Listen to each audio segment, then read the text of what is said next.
Salut à tous les amis, c'est Joverclock, j'espère que vous allez bien. On se retrouve aujourd'hui pour une petite vidéo tuto sur le nettoyage et l'entretien de son GPU. C'était la toute première vidéo de ma chaîne que j'avais retirée parce que la qualité n'était pas au top. On se la refait aujourd'hui et on va voir comment procéder tout simplement. Allez, on attaque ce petit tuto en retournant sa carte graphique et en étant du côté du PCB. Généralement, vous allez avoir 4 vis centrales qui vont servir tout simplement à désolidariser le PCB du reste de la carte graphique. On le verra un petit peu après comment c'est foutu dedans. Je vous dis en général parce qu'il se peut que sur certaines cartes, il y ait tout simplement des vis supplémentaires qui viendraient tout simplement tenir des pattes de fixation ou ce genre de choses. Parfois, il y a des cartes graphiques qui sont équipées justement d'une plaque en métal venant les solidifier un petit peu plus, en tout cas pour qu'elle reste bien droite. Donc voilà, ça c'est à vous de regarder, c'est de la mécanique, mais en règle générale, on est sur très peu de vis.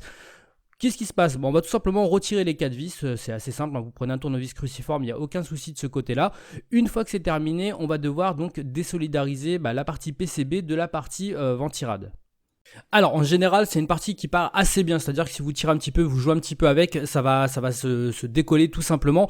Parfois la pâte thermique accroche beaucoup parce qu'elle a séché. Dans ce cas là vous mettez simplement votre carte graphique dans votre PC, vous la faites chauffer un petit peu, par exemple du style vous faites un petit benchmark ou vous l'ossez un petit peu, vous la faites tourner, histoire qu'elle chauffe un peu, que ça liquifie un petit peu la pâte thermique et vous verrez que ça partira très simplement.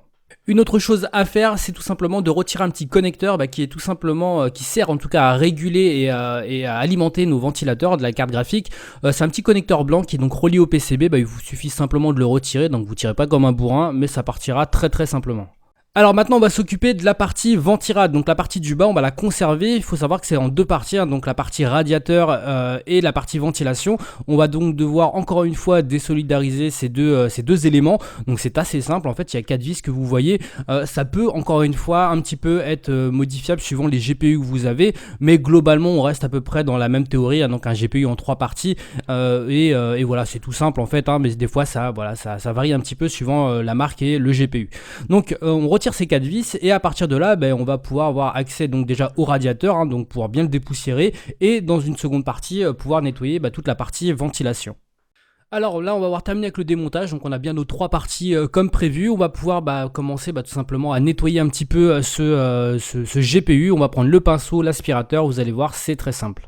Allez, on va donc commencer le nettoyage et avec la partie la plus simple parce que c'est la partie ventilation, c'est du plastique, il n'y a rien de fragile, vous pouvez y aller tranquillement au pinceau, à l'aspirateur.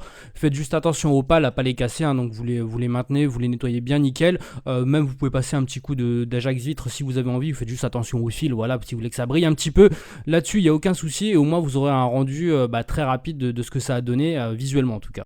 Alors en ce qui concerne le radiateur, c'est aussi simple, radiateur est égal petit coup de pinceau, petit coup d'aspirateur, ça passe très bien, vous verrez très bien l'effet que ça va donner. Il y a juste la partie pâte thermique, vous voyez qu'il y a de la vieille pâte thermique, en l'occurrence la mienne était très sèche, donc il a fallu gratter un petit peu, mais ça part plutôt pas mal avec de l'alcool, ou si vous avez des produits tout près du style Arctic, vous passez ça là-dessus, vous verrez que ça part très bien avec un petit bout de sopalin, c'est nickel, vous passez un coup de propre et le tour est joué. On attaque la dernière partie, donc la partie PCB. Il va juste falloir faire attention très légèrement à ce qu'il y a, donc de ne pas les abîmer forcément, que ce soit les condensateurs, les pads, etc.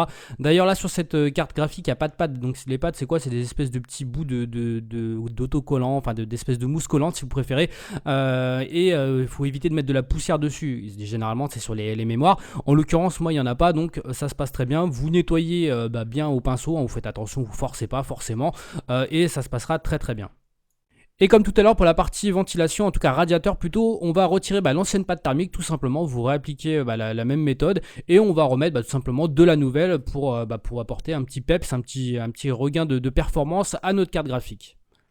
Et bien une fois qu'on a terminé le nettoyage, on va tout simplement refaire tout simplement la partie remontage, la partie assez classique. Il n'y a pas grand chose à vous dire, vous réappliquez les mêmes méthodes mais à l'envers. Donc on va tout simplement remonter le radiateur sur la partie ventilation pour faire la partie ventirad.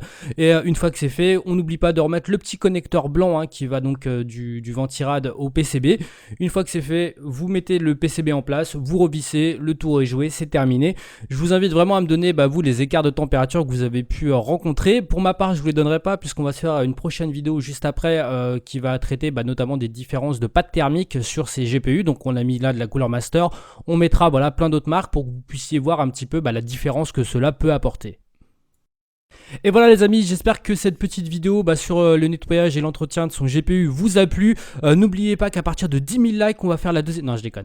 Non, n'hésitez pas, si vous avez aimé, à laisser un petit like et à partager la vidéo comme d'habitude. Je sais que vous êtes nombreux à le faire. Sur ce, il ne me reste plus qu'à vous souhaiter de passer une très bonne journée. Amusez-vous bien. Ciao, ciao tout le monde.